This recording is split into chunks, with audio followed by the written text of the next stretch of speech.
আসসালামু আলাইকুম সবাইকে। সবাই কেমন আছেন? আশা করি ভালো আছেন। পটল আলু আছে, এই বড় চিংড়ির ঝোল, পটল আলু দিয়ে বড় চিংড়ির ঝোল রান্না করব। এক চিমটি অল্প পরিমাণে লবণ দিয়ে পটল আলুটা ভেজে নেব। চিংড়ি মাছগুলোকেও ভেজে নেব। একটু লবণ দিয়ে দিলাম, সামান্য পরিমাণ লবণ দিয়ে দিচ্ছি, অল্প কিছুটা হলুদের গুঁড়া, পরিমাণ মরিচের গুঁড়া, মরিচ একটু দিলাম, দিয়ে মাখিয়ে নেব। এখন সাইড করে রেখে দিই। ফ্রাই প্যানটা গরম হয়ে গেছে, তেল দিয়ে দিলাম। এখন আমি পটল আলুগুলো দিয়ে দিব ভাজার জন্য।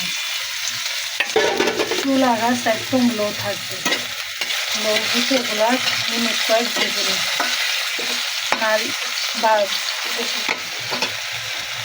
এই যে ভাজা কমপ্লিট, আমি পেলায় ঢেলে নিয়েছি।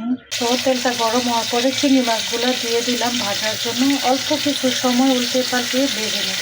প্রথমে নিব 2 চামচ লবণ, 7 চামচ গুঁড়া মরিচ, মানে 1 চামচ হলুদের গুঁড়া দিয়েছি, 2 চামচ ধনিয়া গুঁড়ো দিয়ে দিচ্ছি, 1/2 চামচের থেকে অল্প কিছুটা জিরা গুঁড়া। তো গুঁড়া মশলাগুলোর মধ্যে অল্প কিছু পরিমাণ পানি দিয়ে দিলাম। মিশানো কমপ্লিট, মাছগুলো ভাজা কমপ্লিট। এখন নামিয়ে তো এই যে চিংড়ি মাছগুলো ভাজা কমপ্লিট। দিয়ে দিলাম মিডিয়াম সাইজের 2টা পেঁয়াজ কুচি, দিয়ে দিলাম কয়েক টুকরা কুচি করা রসুন, অল্প কয়েকটা। এখন এই দুইটা একসাথে নেড়ে চেড়ে একটু ভেজে দিয়ে দিলাম অল্প কিছু কুচি করা টমেটো, দিয়ে দিলাম 5-6টা কাঁচামরিচ।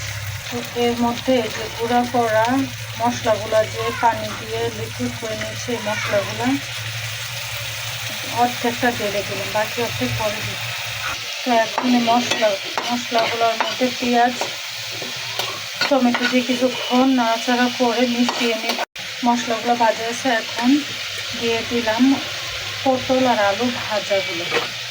এখন এর সাথে মিশিয়ে নেব, নেড়ে চেড়ে মশলাগুলোর সাথে মিশিয়ে নেব, মিশিয়ে তারপরে ঢেকে কিছুক্ষণ কষিয়ে রান্না করে নেব। এখন এই যে ঢেকে দিচ্ছি, ওই যে মিনিট কয়েক পরে ফিরে আসলাম। এখন দিয়ে দিচ্ছি বাকি অর্ধেকটা যে গুঁড়া মশলার লিকুইডটা করে রেখেছিলাম, এটা বাকি অর্ধেকটা দিয়ে দিলাম। দিয়ে এখন একটু মিশিয়ে নেব, নেড়ে চেড়ে।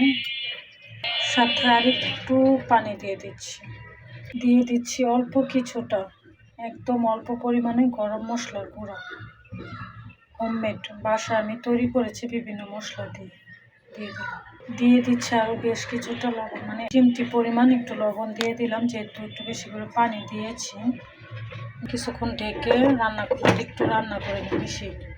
সরি, মনে ছিল না আদা রসুন দিতে, তো এখন 1 চামচ আদা আর 1/2 চামচ রসুন বাটা দিয়ে দিলাম মশলার সাথে। এখন ভালোভাবে নেড়ে চেড়ে মশলাগুলোর সাথে আরেকবার কষায় নেব আদা রসুনটা। অনেকক্ষণ মিনিট কয়েক রাখলাম। মাছগুলো দিয়ে আর লবণ চেক করে নিয়েছি, লবণটা আর একটু লেগেছে, তাই অল্প একটু লবণ দিয়ে দিয়েছি।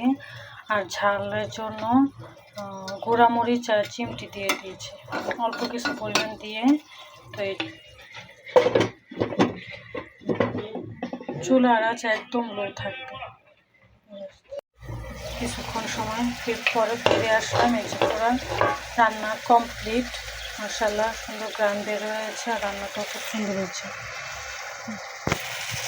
চুলাটা বন্ধ করে দিলাম, রান্না কমপ্লিট। আমার রেসিপি আর আমার রান্না যার ভালো লাগবে আমার পাশে থাকবেন, লাইক করে ইউটিউব চ্যানেল সাবস্ক্রাইব করে আমার পাশে থাকবেন।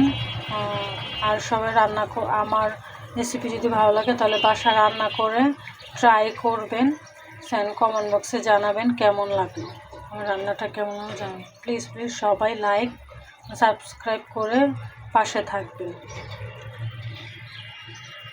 সালাম আলাইকুম, বাই।